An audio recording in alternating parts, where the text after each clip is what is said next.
The word principalities means first in rank. These are the ones that come first. The job of principalities is to do territorial mapping. Okay.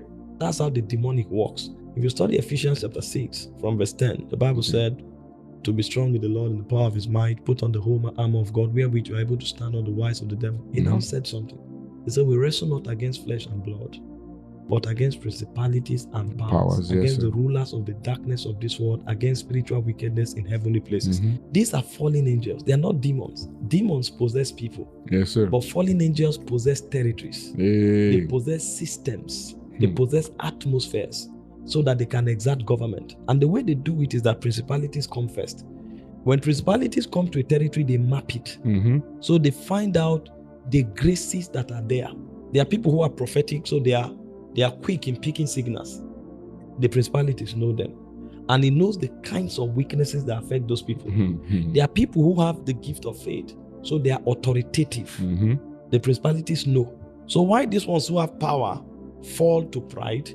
The ones who are discerning fall to sexual, emotional issues.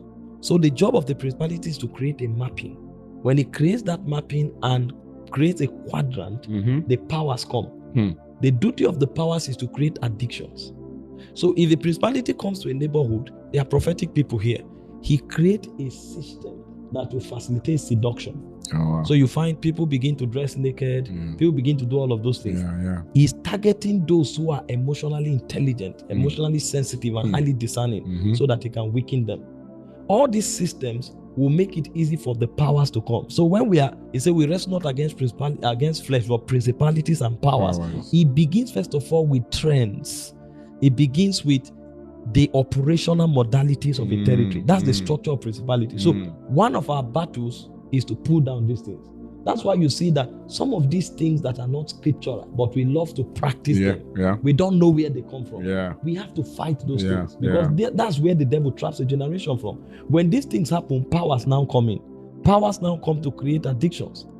So people now are bound, but they don't stop there. Spiritual wickedness, rulers of darkness comes. The word rulers is magistrates.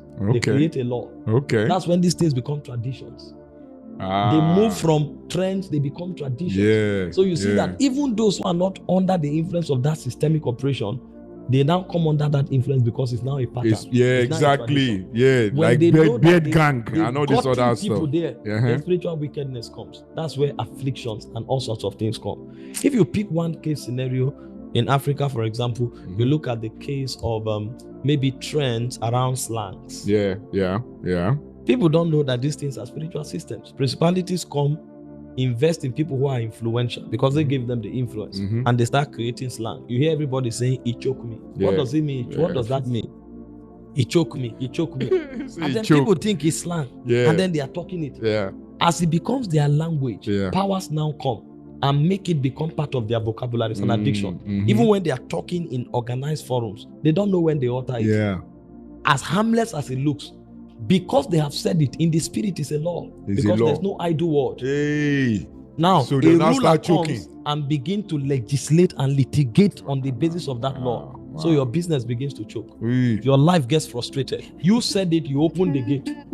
And then now that you have said it and it has become a law, spiritual wickedness comes and they use it to afflict you. This is what we are seeing happening in our music today. Sounds, vibrations come from the demonic realm. And people who are not discerning become victim of it. You hear music from church. You begin to feel sexual desire. And you don't know that those vibrations, although it looked harmless, but they were put together by demonic intelligence. And then we've now jumped on it and try and put a Christian twist to it. And from there, a whole government in darkness is established. And people become victims because they don't have discernment. One of the things the devil is fighting is our discernment.